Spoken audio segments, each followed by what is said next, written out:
High বন্ধুরা, কেমন আছো? আশা করি সবাই ভালো আছো। তো আমি পেজ নাম্বার 75 বলতে পারো ম্যাথের, অর্থাৎ 2 নম্বর। এখানে 74 দেওয়া আছে, 3 নম্বর পেজ 74 দেওয়া আছে। তো এখানে 75 পেজে আছে, যাই সেটা ম্যাটার করে না। তো 75 পেজের আমরা 1 2 3 শর্ট কোশ্চেন 1 2 3 পর্যন্ত কমপ্লিট করেছি। এইবারে আমরা 4 নম্বরের সমস্ত কোশ্চেন, অর্থাৎ 12খানা প্রশ্ন এই ভিডিওতে করব। তো তোমরা ভিডিওটি সম্পূর্ণ দেখতে থাকো, ওকে? আর নতুন হয়ে থাকলে আমাদের চ্যানেলটাকে সাবস্ক্রাইব করে দিও। তো আমরা 4-1 নম্বর করব। 4-1 নম্বরে কি আছে দেখো। 4-1 নম্বরে আছে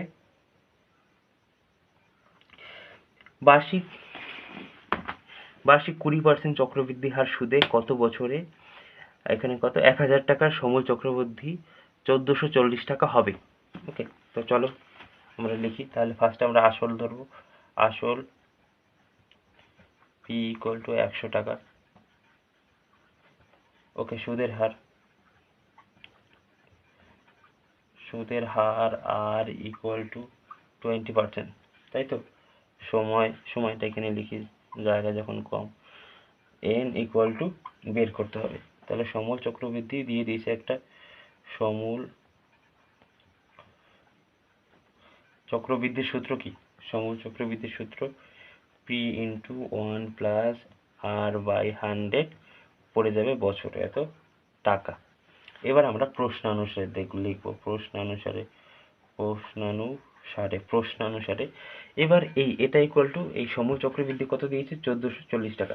তাহলে সমূল চক্রবৃদ্ধি পি মানে কত? পি মানে হলো 1000, তাই তো? 1000 1 + আর এর মান কত? 20/100 উপরে যাবে কত? উপরে n, আর এটা হলো 1440, ঠিক আছে? এবার আমরা এটা করার চেষ্টা করি। তাহলে এই 1000টাকে ওপাশে পাঠিয়ে দেবো। 1 + এটা কেটে গেল, একটা শূন্য। তাহলে কি হবে? 2/10 উপরে যাবে n ইকুয়াল টু উপরে 1440, নিচে যাবে 1000, কেন এটা ডিভাইড হবে, তাই তো? নিচে যাবে। এবারে দেখো আমরা কি করতে পারি। এবারে আমরা 1 + 2/10, এবার দেখো একটা শূন্য কেটে যাচ্ছে। তাহলে থাকছে কত? 144, নিচে থাকছে 100। তাহলে এবার আমরা এটাকে উপরে এমটা লিখে নিই। তাহলে এবার হলো 10, এটা হচ্ছে এলসিএম করি 10, তাহলে 10 + 2 পড়ে যাবে হলো n। আর এখানে আমরা এটাকে লিখতে পারি 12/10 তার হোল স্কোয়ার। কেন লিখতে পারি? কারণ 12 × 12 144, 10 × 10 হলো 100, ঠিক আছে? এবার দেখো এখানে একটা নিয়ম আছে। তাহলে যদি এরকম হয়, তাহলে এবার দেখো 12/10 উপরে যাবে n, এখানে হলো কত? 12/10 এর উপরে যাবে স্কোয়ার। তাহলে দেখো এটা যদি হয় an ইকুয়াল টু a⁴m যদি হয়, তাহলে আমরা লিখতে পারি n ইকুয়াল টু m। ওকে, এটা একটা নিয়ম। তাহলে আমরা এটা ক্যান্সেল আউট হয়ে গেল। তাহলে আমরা হলো কত? n ইকুয়াল টু 2, ঠিক আছে? তাহলে হবে 2 বছর। এবার 2 বছরটা অ্যান্সার। তোমরা 4-2 নম্বরে আছে 3 ব্যাংকের মূলধনের অনুপাত 4:7:9। এখানে 3 ব্যাংক না, 3 ব্যক্তির হবে। 3 ব্যক্তির মূলধনের অনুপাত 4:7:9, এবং প্রথম ব্যক্তির লাভ তৃতীয় ব্যক্তির লাভের তুলনায় 100 টাকা কম হলে দ্বিতীয় ব্যক্তির লাভের পরিমাণ কত? ওকে, একটা অনুপাত দিয়েছে এবং প্রথম ব্যক্তির লাভ তৃতীয় ব্যক্তির তুলনায় 100 টাকা কম। চলো করি। তাহলে 3 বন্ধুর মূলধনের অনুপাত, তাহলে 3 বন্ধু না, এখানে ব্যক্তি আছে, তাই তো? 3 ব্যক্তির, তাহলে 3 ব্যক্তির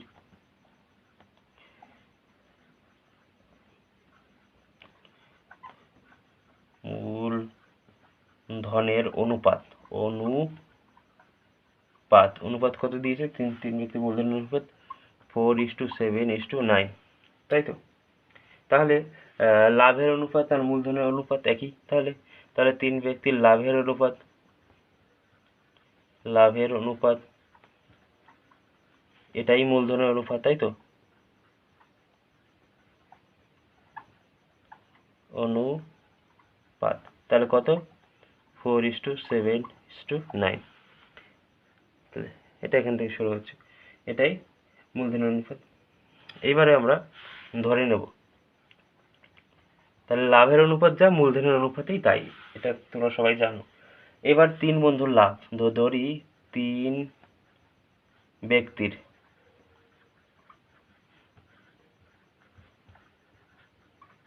লাভ যথাক্রমে, আচ্ছা যথাক্রমে লিখি, যথাক্রমে কত, 4x 7x আর হলো 9x, মানে ও লিখে দিলাম, ও 9x এত টাকা। ওকে, এবার দেখো প্রশ্ন অনুসারে কি বলেছে। প্রশ্ন অনুসারে বলেছে প্রথম ব্যক্তির লাভ তৃতীয় ব্যক্তির লাভের তুলনায় 100 টাকা কম। তাহলে তৃতীয় ব্যক্তির লাভ থেকে আমরা প্রথম ব্যক্তির লাভ যদি বাদ দিই তাহলে হবে কত, 100 টাকা। তাহলে এটা জায়গা কম, এখানে লিখি, বা 5x = 100, ওকে, বা x = 100/5, এটা কাটাকুটি গেলে কত থাকে, 20। তো সো x = কত বের হলো, 20। তাহলে এবার কি চেয়েছে, এবার চেয়েছে হলো কোন ব্যক্তি চেয়েছে, দ্বিতীয় ব্যক্তির লাভের। তাহলে দ্বিতীয় ব্যক্তির লাভের পরিমাণ, দ্বিতীয় ব্যক্তির লাভের পরিমাণ, দ্বিতীয় ব্যক্তির লাভের পরিমাণ কি ছিল, 7x, তাই তো। তাহলে 7 × 20 140, তাহলে অ্যান্সার 140 টাকা। এবার 4-এর 3 নম্বর, 4-এর 3 নম্বর কি বলেছে, কোনো মূলধন বার্ষিক 10% সরল সুদের হারে কত বছরে 3 গুণ হবে তা নির্ণয় করো। তো কোনো মূলধন 10% সরল সুদের হারে কত বছরে 3 গুণ হবে। ওকে, এটা কিন্তু খুবই ইম্পর্টেন্ট, তোমরা স্টার মার্কস দিয়ে রাখো এটা। ওকে, তাহলে আমরা চলো শুরু করি। তাহলে ধরি আসল = P টাকা। ওকে, সুদ আসল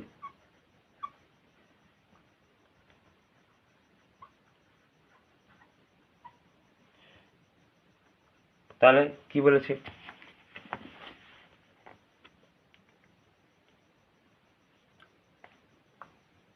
তিন গুণ হবে। তাহলে এটা সুদ আসলে 3 গুণ হবে, কোনো টাকা, কোনো মূলধন 3 বছরে তার 3 গুণ হবে। তাহলে 3 গুণটা কি, সুদ আসল, তাই তো, এটাই তো বোঝায়। এবার তাহলে সুদ I = 3p - p, মানে সুদ আসল থেকে যদি আমরা আসল মাইনাস করি তাহলে আমরা সুদ পাবো। তাহলে 2p টাকা হলো সুদ পেলাম। ওকে, তাহলে সুদের হার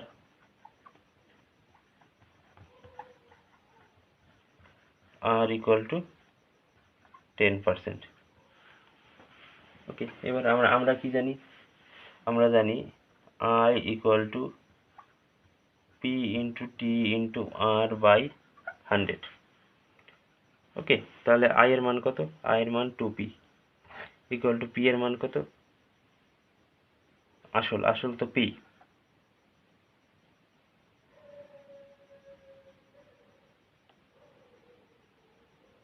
তাহলে T এর মান কত, T এর মানটা আমাদের বের করতে হবে, কত বছরে 3 গুণ হবে। তাহলে টিটা এখানে লেখা হয়নি, এখানে লিখে নাও, সময় T = বের করতে হবে। আর R এর মান কত, 10, ঠিক আছে, তাহলে 100। এবারে একটা শূন্য কেটে গেল, তাহলে থাকলো কি, থাকলো হলো এই পিটা কেটে গেল, তাহলে থাকলো T = 10 × 2, কোনাকুনি গুণ করলে, তাহলে T = 20, তাহলে অ্যান্সার কত, 20 বছর। কোনো টাকা যদি 20 বছরে 10% সরল সুদে দেওয়া হয়, তাহলে 20 বছর পর তার সুদ আসলে 3 গুণ হবে। ওকে, এবার 4 নম্বরে দেখো, 4 নম্বরে বলেছে P/Q = 5:7, P - Q = -4 হলে 3P + 4Q কত? এটাও খুব একটা ইম্পর্টেন্ট প্রশ্ন। তাহলে কি দিয়েছে? P/Q = 5:7, আর একটা দিয়েছে হলো P - Q = -4। সো এটা ইকুয়াল টু আমরা কে ধরছি, তো ধরি। ওকে, তাহলে P = 5K, Q = 7K। ওকে, তাহলে এবার আমরা কি করব, এটা হলো এখানে আমরা P আর Q এর মানটা বসাবো। তাহলে P এর মান কত? P এর মান হলো 5K আর Q এর মান হলো 7K = -4। তাহলে আমাদের 5 থেকে 7 যদি আমরা মাইনাস করি, তাহলে থাকে কত? -2K = -4। এই মাইনাস কেটে গেল, K = 4/2, 2 দিয়ে 4 কে কাটলে হয় 2, তাহলে K এর মান কত পেলাম? 2। এবার আমাদের মেইন অঙ্কে চলে আসি। মেইন অঙ্ক কি বলেছে? 3P + 4Q এর মান কত? ঠিক আছে, তাহলে এবার হলো 3P, 3 × P এর মান কত? P এর মান হলো 5K প্লাস 4 × Q এর মান হলো 7K। তাহলে কত হয়? 15K plus 28K। এবার হলো 15K এর মান কত? K এর মান 2 প্লাস 28 × K এর মান 2। তাহলে কত হবে?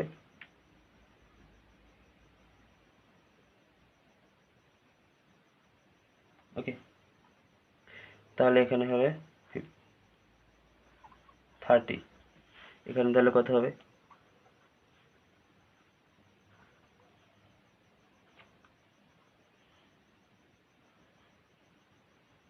56।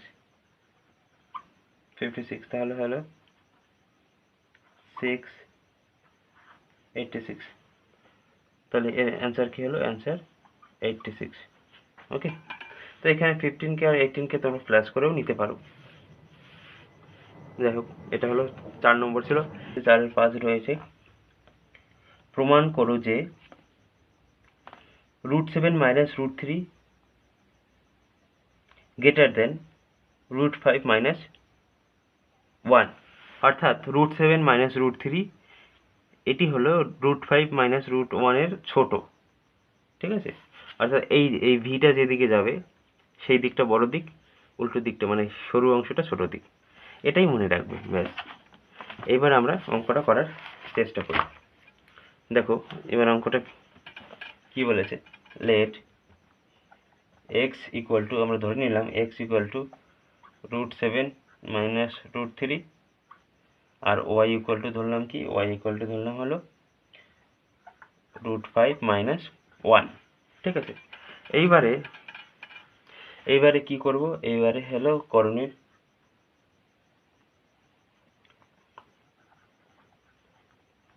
করণীদ্বয়ের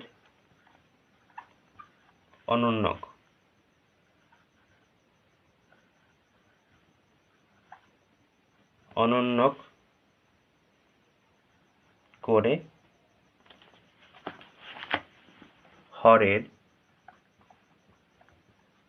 করণী নিরসন করব। করণী নিরসন করব, অর্থাৎ reciprocal them and rationalize the denominators। ওকে, যাই হোক, তাহলে আমরা আগে অনন্য করব, মানে উল্টে দেব 1/x। তাহলে এটা হবে কি? 1/√7 - √3, তাই তো? আর এটাই পাশে করি, তাহলে 1/y। এটা কি হবে? 1/√5 - 1। এবার এদের করণ নির্ণয় করব। 1/x ইকুয়াল টু 1/√7 মাইনাস √3, তাহলে এর উল্টো সংখ্যা দেবো, √7 প্লাস √3, উপরে নিচে সেই উল্টো সংখ্যা দিয়ে মাল্টিপল করতে হবে, তাহলে √7 প্লাস √3, ঠিক আছে। তাহলে বা 1/x ইকুয়াল টু √7 প্লাস √3, এটা উপরে থাকলো আর নিচে থাকলো কি √7 এর স্কোয়ার মাইনাস √3 এর স্কোয়ার, অর্থাৎ a plus b into a minus b, ঠিক আছে। তাহলে 1/x ইকুয়াল টু কি বেরোলো, উপরে বেরোলো হলো √7 প্লাস √3 আর নিচে বেরোলো 7 মাইনাস 3, অর্থাৎ 7 মাইনাস 3 করলে এটা হলো রুট ওভারের উপরে স্কোয়ার থাকলে রুট উঠে যায়, ঠিক আছে। তাহলে 7 মাইনাস 3 হবে, তাহলে বা 1/x ইকুয়াল টু কী হবে, 1/x ইকুয়াল টু হবে √7 প্লাস √3, নিচে হবে 4, √7 প্লাস √3 নিচে হবে কি 4। এবারে এটা করব আমরা, এটা কি 1/y ইকুয়াল টু করণ নির্ণয় করব, √5 মাইনাস 1 এর উপরে নিচে কি করব, অপোজিটটা দিয়ে মাল্টিপল করব, √5 প্লাস 1 দিয়ে উপরে নিচে গুণ করব, √5 প্লাস 1, ওকে। তাহলে 1/y ইকুয়াল টু √5 প্লাস 1, এখানে হবে কি √5 তার হোল স্কোয়ার মাইনাস 1 স্কোয়ার, তাহলে 1/y ইকুয়াল টু কি বেরোলো, √5 প্লাস 1, 5 মাইনাস 1 বেরোলো, 5 মাইনাস 1, তাহলে 1/y ইকুয়াল টু কী হবে, √5 প্লাস 1, এখানে হবে 4, তাই তো, এখানে হবে 4। এইবারে দেখো সবাই, নিচের ডিনোমিনেটর এটারও 4 বেরিয়েছে, এটারও 4 বেরিয়েছে, ঠিক আছে। এইবার দেখো এখানে আছে √7, এখানে আছে √5, √7 প্লাস √3, আর এখানে আছে কি √5 প্লাস 1, ঠিক আছে। এইবারে আমরা কি জানি, আমরা জানি ফ্র্যাকশনের ক্ষেত্রে, ভগ্নাংশের ক্ষেত্রে যদি হর দুটো একই হয়, তাহলে উপরে যে সংখ্যা বড়, উপরে যে সংখ্যার মান বড় সেটা হলো বড়, তাই তো। তাহলে আমরা কি লিখতে পারি, উপরে কিছু অংশ আমরা মুছে দিই, ডাস্টার কোথায় গেল, এটা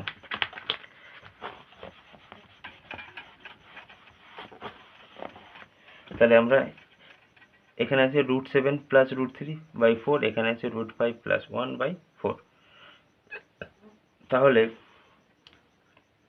1/x 1/y, তার মধ্যে 1/y এর থেকে 1/x বড়, যেহেতু এখানে √7 আছে প্লাস √3 আছে, এখানে √5 প্লাস 1 আছে, ঠিক আছে। তাহলে বড়কে এটা, এইটুকু সবাই বুঝতে পেরেছো। এইবারে দেখো যেটা করার, এটা 1/y এর থেকে 1/x এর থেকে 1/y ছোট, ঠিক আছে, এটা রেসিপ্রোকাল আছে। এইবার যদি x করি, এটা হবে, কেন হবে বলে দিচ্ছি। মনে করো 1/2 আছে, এখানে আছে 1/4, ঠিক আছে। তাহলে বড় কে, বড় হলো এটা 1/2, মানে হলো এখানে 2 ভাগের 1 ভাগ, ঠিক আছে। আর এখানে হলো সেই সেম জিনিসটারই 4 ভাগের 1 2 3 4, 4 ভাগের 1 ভাগ। তাই দেখো এটা কত ছোট, এটা কত বড়, তার মানে ফ্র্যাকশন সব থেকে বড় হলো 1/2, আর তারপর থেকে ছোট। এইবার এটাকে যখন উল্টে দিচ্ছি, তাহলে 2 আর 4 যখন উল্টে দিচ্ছি, তাহলে কোনটা বড় হয়ে যাচ্ছে, দেখো এই দিকেরটা বড় হয়ে যাচ্ছে, ওই কারণে যখন এটা উল্টে যাবে তখন এটা এই দিকেরটা বড় হবে, ওকে। এটুকু বুঝতে পেরেছো। এইবারে দেখো এই x এর ফ্র্যাকশন আমরা কি ধরেছিলাম, x এর ফ্র্যাকশন ছিল √7 মাইনাস √3, তাহলে এ হবে হলো √5 মাইনাস 1, তাহলে এটা প্রুফ করতে বলেছে, দেখো প্রুফ হয়ে গেল, তাই তো, প্রমাণ করেছে, প্রমাণ হয়ে গেল। তো এটা ছিল 5 নম্বর। খুবই ইম্পর্টেন্ট, খুব ইম্পর্টেন্ট। তোমরা 2-3টে এক্সট্রা মার্কস দিয়ে রাখো এটা। এবারে দেখো 4-এর 6, 4-এর 6 নম্বরে কি আছে? 4-এর 6 নম্বর কোথায় গেল? এই 4-এর 6 নম্বর আছে PQR একটি ত্রিভুজ। তাহলে একটি ত্রিভুজ নিলাম, যেটা PQR, ঠিক আছে, যার QR বাহুর সমান্তরাল। তাহলে QR বাহুর সমান্তরাল একটি সরলরেখা যে গেল, সেটা কি হলো? ST। ওকে, তাহলে ST PQ কে S বিন্দুতে এবং PR কে T বিন্দুতে ছেদ করে, তাই তো? তাহলে এই ST PQ কে S বিন্দুতে ছেদ করেছে এবং PR কে T বিন্দুতে ছেদ করেছে। এবার PQ, এই PQ ইকুয়াল টু, তাহলে PQ ইকুয়াল টু কি দিয়েছে? PQ ইকুয়াল টু দিয়েছে x প্লাস 1, x প্লাস 1, আর PS ইকুয়াল টু দিয়েছে 3, PS ইকুয়াল টু দিয়েছে 3 একক, একক আছে এটা এখানে, একক। আর দিয়েছে PR, PR equal to x plus 6 একক, ঠিক আছে। আর PT ইকুয়াল টু 6 একক। এইবারে কি বের করতে হবে? বের করতে হবে x এর মান কত। এই x এর মান কত, ঠিক আছে। এইবারে এটা দেখো, এটা হলো ত্রিভুজ এবং এটা কি কি গেছে? এক বাহুর সমান্তরাল গেছে। দেখো এখানে দুটো ত্রিভুজ হয়েছে। এবার আমরা থ্যালাসের উপপাদ্য পড়েছি, তাহলে থ্যালাসের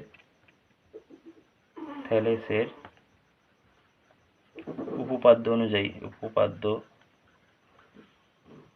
অনুসারে কি হবে? থ্যালাসের উপপাদ্য অনুসারে হবে কি? তাহলে হবে PQ by PS equal two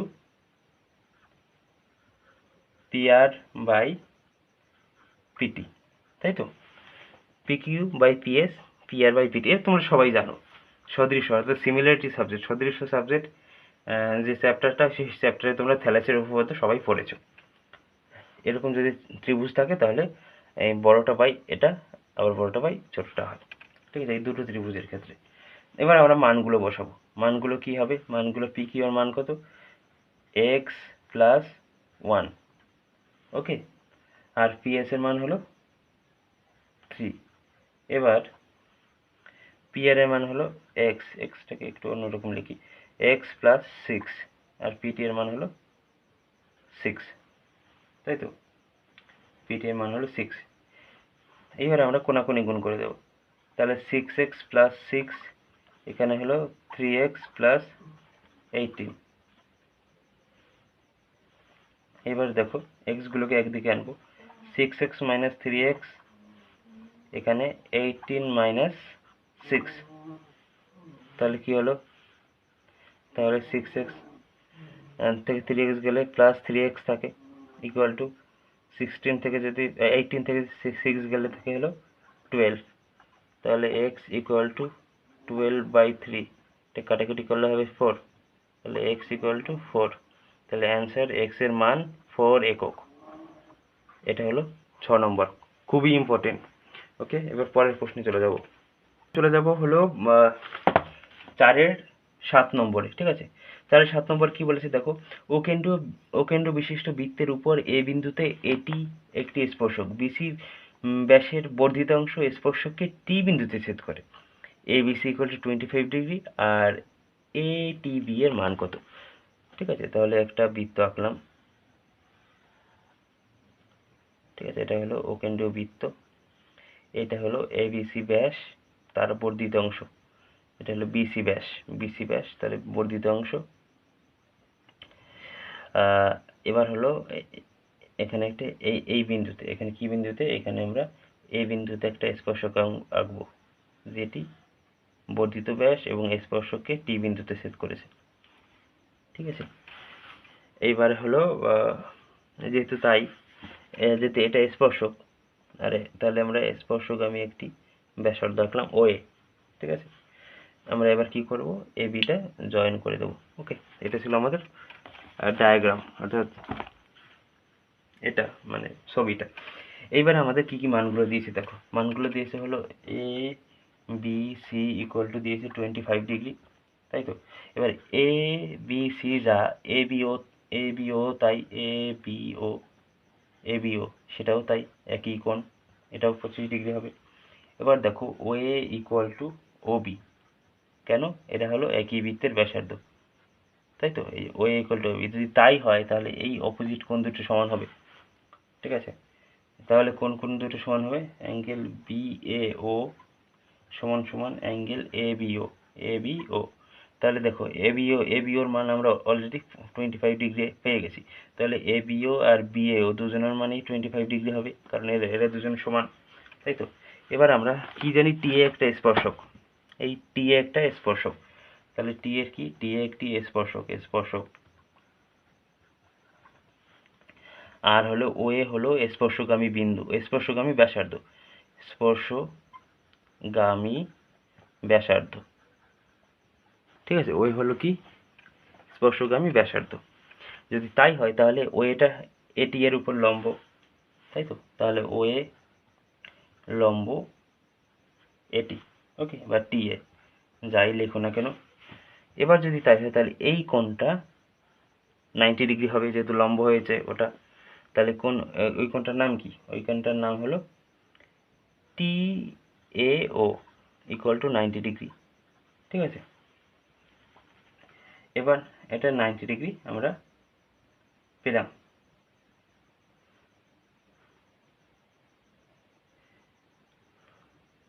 এবার এটা পেলাম 90 ডিগ্রি, এখানে একটা অ্যাঙ্গেল আছে যার নাম বিএও, সেটা পেলাম 25 ডিগ্রি। তাহলে বিএটি কোনটার মান কত, তাহলে অ্যাঙ্গেল, আচ্ছা এখানে না, আমরা এখানে এই করি, অ্যাঙ্গেল বিএটি অর্থাৎ এই পুরো মানটা।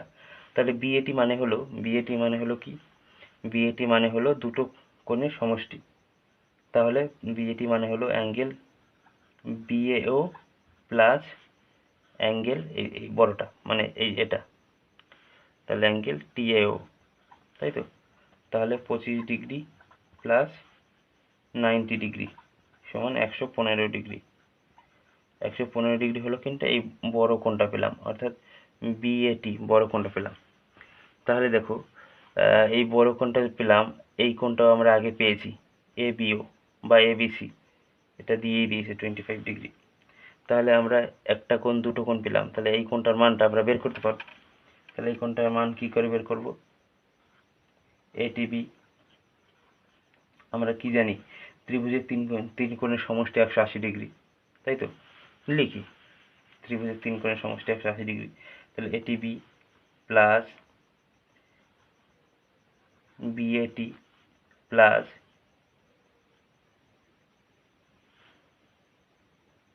এবিটি, তাহলে এবিটিও তাই, বা এবিও,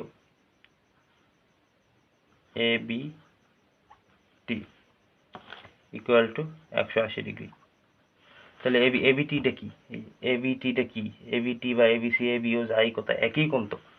তাহলে আমরা কি লিখতে পারি, এবিটি, তাহলে এবিটি এর মান কত, আচ্ছা যাই হোক লিখে দিচ্ছি, এটিবি প্লাস বিএটি, তাহলে এই এবিটিটা হলো এবিসি, তাই তো। এবিটি আর এবিসি একই কথা, angle ABC equal to 180 degree, ঠিক আছে। এবার আমরা মানগুলো বসাবো, একটু মুছে দিলাম।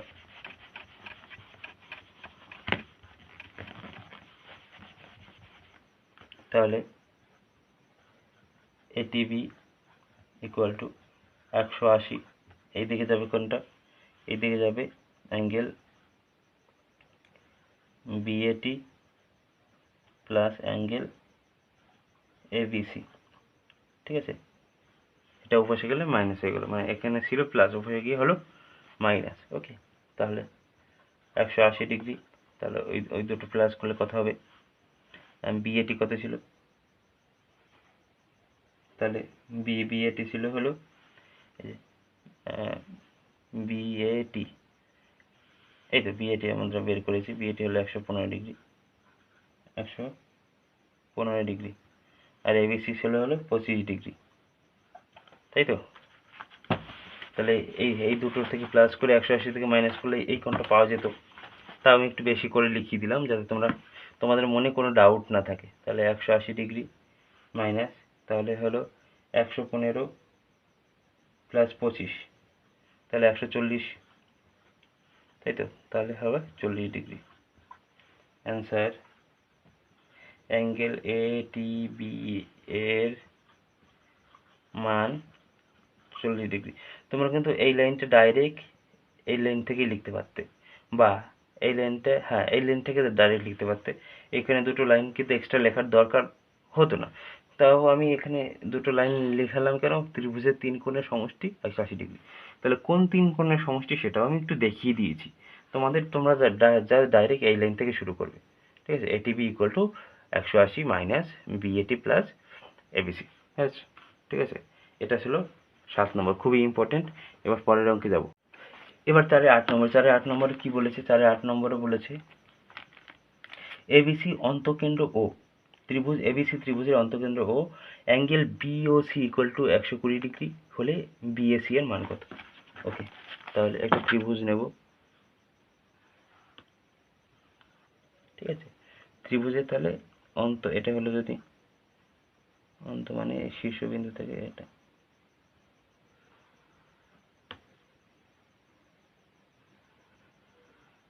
তাহলে এটা হলো অন্তঃকেন্দ্র। ওকে, তাহলে অন্তঃকেন্দ্র ও, তাহলে এ বি সি নিয়েছি। ওকে, তাহলে দেখো অ্যাঙ্গেল বিওসি কি হবে? অ্যাঙ্গেল বিওসি, ঠিক আছে, অ্যাঙ্গেল বিওসি। এবার এই একটা দেখো, তাহলে অ্যাঙ্গেল বিওসি যদি হয় 90 ডিগ্রি প্লাস অ্যাঙ্গেল A/2, অর্থাৎ এই অ্যাঙ্গেল 90 ডিগ্রি প্লাস করে এই অ্যাঙ্গেলটা যদি হাফ করি, তাহলে অ্যাঙ্গেল বিওসি এর মান আমরা পাবো, ঠিক আছে।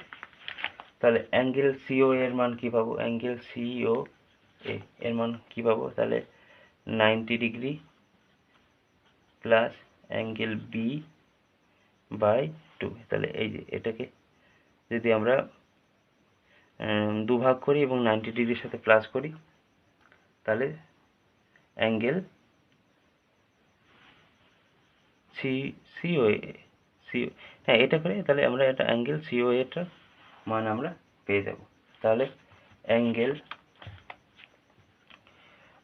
এ ও বি এর মান আমরা কি করে পাবো? সেম প্রসেসে 90 ডিগ্রি প্লাস অ্যাঙ্গেল C/2, ঠিক আছে। এইগুলোর মান আমরা এইভাবে পেয়ে যাব। এবার দেখো angle BOC equal to 120 degree দিয়ে দিয়েছি, ঠিক আছে। তাহলে এটা ইকুয়াল টু 120 ডিগ্রি হবে। তাহলে আমরা কি লিখব? Angle BOC equal two 90 degree plus √A/2, তাহলে এর মান কত? 20 ডিগ্রি, বা 120 degree equal to 90 degree plus √A/2, ঠিক আছে। তাহলে 120 ডিগ্রি ইকুয়াল টু 90 ডিগ্রি, তাহলে এই কোণের মান কত? অ্যাঙ্গেল এটার মান হলো বিএসি, তাহলে BAC/2, ঠিক আছে। এইবার হলো আমরা কি করব? আমরা এখানে লিখব angle BAC/2 equal to 120 degree minus 90 degree, side change করে ওটা ওই পাশে নিয়েছি। অ্যাঙ্গেল BAC/2 ইকুয়াল টু কত হবে? 120 থেকে 90 ডিগ্রি বের করলে হলো 30 ডিগ্রি, তাই তো। তাহলে angle BAC equal to 30 degree into 2, তাহলে এটা হবে 60 ডিগ্রি। তাহলে BAC এর মান 60। এবার দেখো যেটা হলো অন্তঃকেন্দ্র থেকে যখন আমরা এই মানগুলো BO সি, এ ও সি, ঠিক আছে, তারপর বি ও সি, এ ও সি, এ ও বি, এই কোণগুলো, এই কোণ, এই বড় কোণগুলোর মান আমরা যদি বের করতে পারি কোন নিয়মে, সেটা যদি আমাদের জানা থাকে, যে এই প্রসেসটা যদি আমাদের জানা থাকে, তাহলে কিন্তু আমরা ইজিভাবে এই মানগুলো আমরা বের করতে পারবো, ঠিক আছে। এই অ্যাঙ্গেলের মান, এই অ্যাঙ্গেলের মান, এই অ্যাঙ্গেলের মান আমরা বের করতে পারবো। যদি এরকম কোনো মান দিয়ে দেয়, তাহলে বি ও সি এর মান দিয়েছে, ওই কারণে আমরা অ্যাঙ্গেল এ এর মান বের করতে পারলাম। ওকে, তাহলে আমরা 9 নম্বরে চলে যাব। দেখো এবার 9 নম্বরে কি বলেছে, 4-এর 9 নম্বরে বলেছে একটি বৃত্তের ব্যাসার্ধ 20 সেন্টিমিটার, বৃত্ত থেকে কোনো জ্যায়ের দূরত্ব 8 সেন্টিমিটার হয়, তাহলে জ্যাটির দৈর্ঘ্য নির্ণয় করো। এটা খুবই ইজি, এটা অনেকবার এই অঙ্কটা করিয়েছি, আবারও এসেছে, ঠিক আছে। তাহলে জ্যাটা কি দিয়েছে, জ্যা, আচ্ছা কোনো নাম দেয়নি, আমরা নামগুলো ধরে নেব, ঠিক আছে। মনে করে এসি একটি জ্যা, ঠিক আছে, জ্যা থেকে কেন্দ্র পর্যন্ত দূরত্ব টানলাম, এর নাম দিলাম বি। এবার আমরা এটাকে জয়েন করে দিলাম। এইবারে মানগুলো কি দিয়েছে, এটা দিয়েছে হলো 10 সেন্টিমিটার, এটা দিয়েছে হলো 8 সেন্টিমিটার। ওকে, এবারে 10 সেন্টিমিটার কি করে পেলাম, 10 সেন্টিমিটার পেলাম হলো, এখানে ব্যাস দিয়েছে 20 সেন্টিমিটার, তাহলে ব্যাসার্ধ কি হয়, ব্যাসার্ধ OA equal to 20/2 centimetre equal to 10 centimetre. Okay, তাহলে আমরা AB এর মান বের করবো, এইটুকের মান আমরা বের করব, ঠিক আছে। আগে ওটুকুর মান বের করলে বাকিটা আমরা পেয়ে যাবো, যেহেতু এটা লম্ব উৎপন্ন করেছে, ওইখানে এটা ইকুয়াল টু এটা হবে। তো আমরা AB এর মান কি করে পাবো, এটা তোমরা জানো, এটাই একদম ইজি, পিথাগোরাসের সূত্র অনুযায়ী। তাহলে AB এটা হলো কি, AB এটা হলো ভূমি, তাহলে ভূমি স্কোয়ার হবে অতিভুজ স্কোয়ার মাইনাস লম্ব স্কোয়ার। তাহলে অতিভুজ স্কোয়ার কি আছে, OA, তাহলে OA square minus OB square, ঠিক আছে। তাহলে আর AB ইকুয়াল টু কি হবে, AB equal to √over OA square minus OB square. তাহলে O এর মান কত, O এর মান হলো 10 স্কোয়ার মাইনাস OB এর মান 8 স্কোয়ার, তাহলে কি হবে 100 মাইনাস 64, তাহলে থাকে কত 36, তাহলে কি হবে প্লাস মাইনাস 6, ঠিক আছে। তাহলে আমরা কি পেলাম, AB ইকুয়াল টু 6 সেন্টিমিটার, ঠিক আছে। তাহলে আমরা এবার হলো আমাদের কি নির্ণয় করতে, কি বলেছে, যে এই পুরো জ্যাটার দৈর্ঘ্য কত। আমরা কি জানি, আমরা জানি AB ইকুয়াল টু BC, তাহলে BC ও 6 সেন্টিমিটার, তাই তো। তাহলে AC কি হবে, AC হবে AB প্লাস BC, তাহলে AB ইকুয়াল টু যদি BC হয়, তাহলে AB plus AB equal to 2AB equal to 2 into 6 12 centimetre, তাহলে জ্যায়ের দৈর্ঘ্য 12 সেন্টিমিটার। এটা হলো অ্যান্সার 9-এর। এবার 4-এর 10 নম্বর করব। 4-এর 10 নম্বর কি বলেছে দেখো, 4-এর 10 নম্বর বলেছে 16 সেন্টিমিটার ব্যাসের আংশিক জলপূর্ণ একটি লম্ব বৃত্তাকার চোঙের ভেতরে 6 সেন্টিমিটার ব্যাসের কটি গোলক ফেললে জলতল 9 সেন্টিমিটার উপরে উঠে আসবে। খুব সুন্দর একটি অঙ্ক। তাহলে চলো আমরা করি। তাহলে আমরা ফার্স্টে কি ধরবো, চোঙের ব্যাসার্ধ।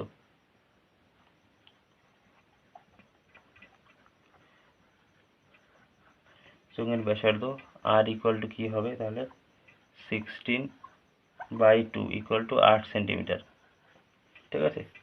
তাহলে এবার হলো চোঙের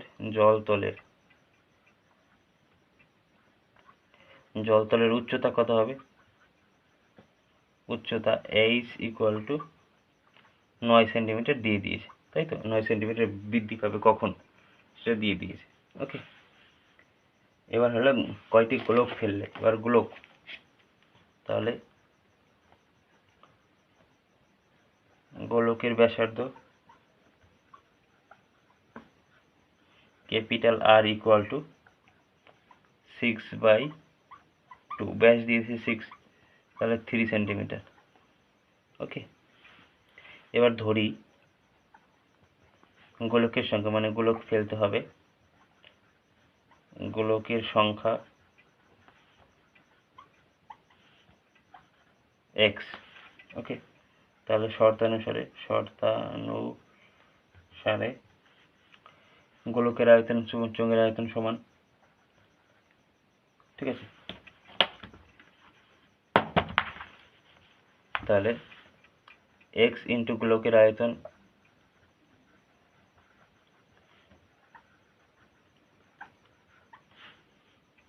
ইকুয়াল টু চোঙের আয়তন,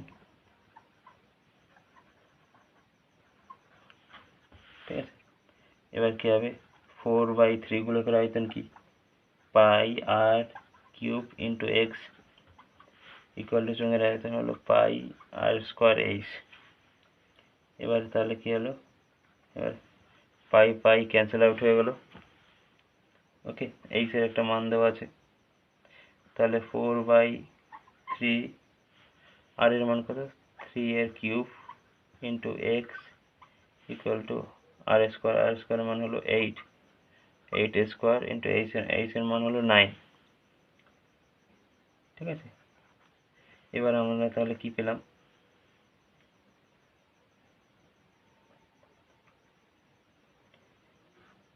4/3 into 27 into x equal two 64 into 9, ঠিক আছে। এবার পরের লাইন আমরা একটুখানি মুছে দিই এখানে,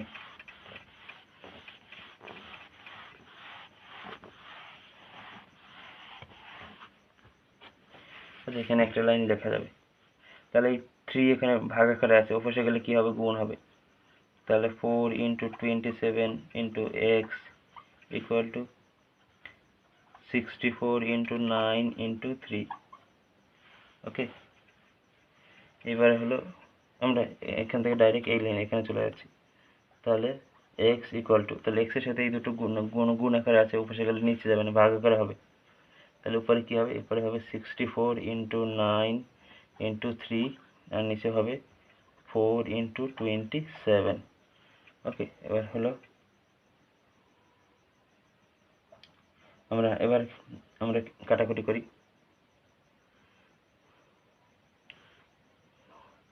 9 দিয়ে এটা কেটে, তাহলে 3 দিয়ে এটাকে কাটলে কেটে যায়। এবার হলো 4 দিয়ে এটাকে কাটলে তাহলে কত হবে, 16, তাই তো।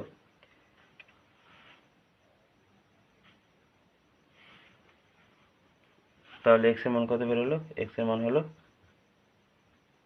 60। তাহলে গোলকের সংখ্যা কত হবে, গোলকের সংখ্যা হবে 16টি। ওই ব্যাসে 16টি গোলক ফেললে জলতল 9 সেন্টিমিটার আয়তন বৃদ্ধি, মানে জলতল বৃদ্ধি হবে। এটা কিন্তু তোমরা লিখে দেবে। ওকে, তাহলে গোলকের সংখ্যা কত, 16টি। অ্যান্সার কত হবে, 16টি। এবার 4-এর 11 নম্বর, 4-এর 11 নম্বর কি বলেছে দেখো, 4-এর 11 নম্বরে বলেছে দুটি গোলকের আয়তনের অনুপাত 27:8 হলে পার্শ্বতলের ক্ষেত্রফলের অনুপাত কত হবে। একদম ইজি। চলো এবার আয়তন, দুটো গোলকের আয়তন তো, তাহলে আয়তন ধরি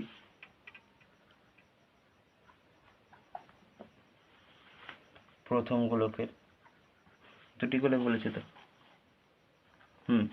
তাহলে প্রথম গোলকের আয়তন V1, আয়তন ইকুয়াল টু V1, প্রথম গোলকের ব্যাসার্ধ ইকুয়াল টু R1, ছোট হাতের R1 লিখলাম। এবার দ্বিতীয় গোলকের, আচ্ছা ক্ষেত্রফল, প্রথম গোলকের এটাও লিখি, কারণ এটাকে বলেছে তো সমগ্র তলের ক্ষেত্রফল। তাহলে প্রথম গোলকের সমগ্র তলের ক্ষেত্রফল, সমগ্র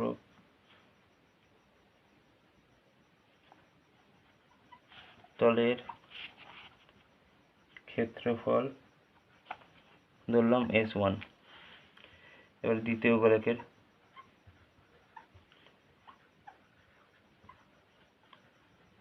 গোলকের আয়তন ধরলাম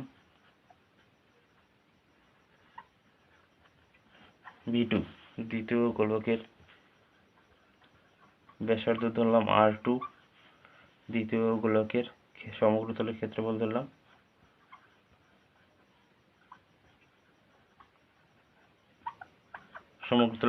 ধরলাম S2। তাহলে এগুলো মনে রাখবে সবাই।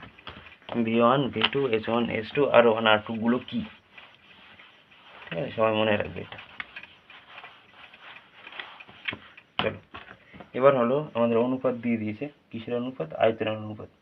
তাহলে আমাদের V1 ইকুয়াল টু V2 27/8, তাই তো, এই দুটো দিয়ে দিয়েছে আমাদের।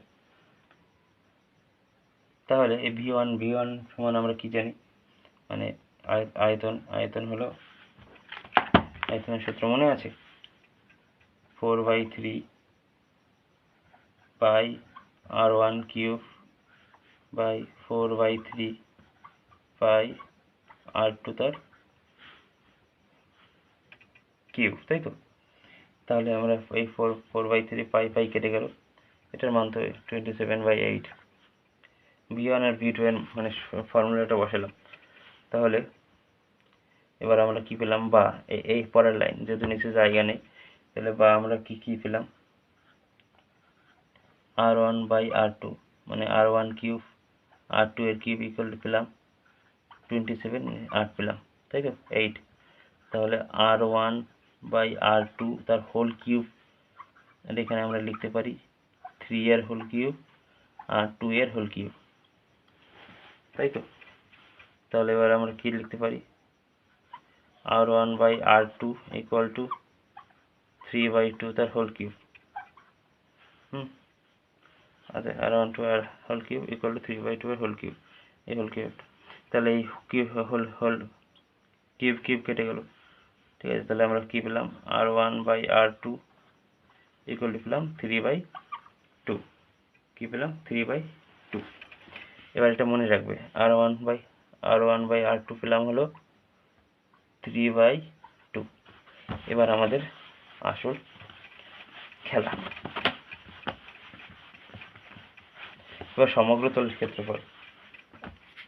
তাহলে H1/S2 কি হবে, এটা চেয়েছে তো, সমগ্র তলের ক্ষেত্রফলের আয়তন, এই মানে অনুপাত। তাহলে H1 এর ক্ষেত্রফল, এই সেই সূত্র কি, 4 পাই R স্কোয়ার, মানে প্রথমটা R1 স্কোয়ার, তাহলে 4 পাই R2 স্কোয়ার, তাই তো। এবার হলো 4 কেটে গেল, পাই কেটে গেল, তাহলে R1 আর R2 মানে R1/R2 তার হোল স্কোয়ার, তাহলে এটার মান আমরা পেয়ে গেছি, মানে 3/2 তার হোল স্কোয়ার, তার মানে কত হবে 9/4, ঠিক আছে। তাহলে S1 S2 কত হবে 9:4, এটা হলো অ্যান্সার। 12 নম্বর বলেছে একটি ঘনকের কর্ণের দৈর্ঘ্য 4√3 সেন্টিমিটার, ঘনকটি সমগ্র তলের ক্ষেত্রফল নির্ণয় করো। তাহলে আমরা ধরে নিলাম বাহু ইকুয়াল টু x, সেন্টিমিটার বলেছে তো, সেমি, তাই তো। তাহলে ঘনকের কর্ণের দৈর্ঘ্য কি হবে, x√3 মানে বাহু √3, তাই তো, সেমি। তাহলে x√3 ইকুয়াল টু 4√3 মানে কর্ণের দৈর্ঘ্য দিয়েছে 4√3, ঠিক আছে। তাহলে √3 ক্যান্সেল আউট হয়ে গেল, তাহলে x ইকুয়াল টু 4। তাহলে বাহুর দৈর্ঘ্য কত, বাহুর দৈর্ঘ্য 4 সেন্টিমিটার, ঠিক আছে। তাহলে ঘনকটি সমগ্র তলের ক্ষেত্রফল, ঘনকটির সমগ্র তলের ক্ষেত্রফল 6 ইন্টু বাহু স্কোয়ার, মানে 6 ইন্টু 4 স্কোয়ার, তাহলে বর্গ সেমি, তাহলে 6 ইন্টু 4 স্কোয়ার মানে 16 বর্গ সেন্টিমিটার, তাহলে 96 বর্গ সেন্টিমিটার। তাহলে অ্যান্সার কী হবে, 96 বর্গ সেমি। তাহলে এটা হলো উত্তর 96। তো এটা ছিল আজকের 12টি প্রশ্ন। আমি জানি ভিডিওটা অনেক বড় হয়েছে, কিন্তু দেখো এত রাত হয়ে গেছে তাও তোমাদের জন্য করছি। এটি পুরোটাই তোমাদের জন্য। তো ভিডিওটা ভালো লাগলে তো অবশ্যই শেয়ার করো তোমাদের বন্ধুরা, মানে যারা তোমার ক্লাসে পড়ে তাদেরকে। আর নতুন হয়ে থাকলে প্লিজ সাবস্ক্রাইব করে দিও। আর যদি সাবস্ক্রাইব করে থাকো তাহলে তোমাকে অনেক অনেক ধন্যবাদ। ওকে, যদি আগে থেকে করে থাকো। টাটা।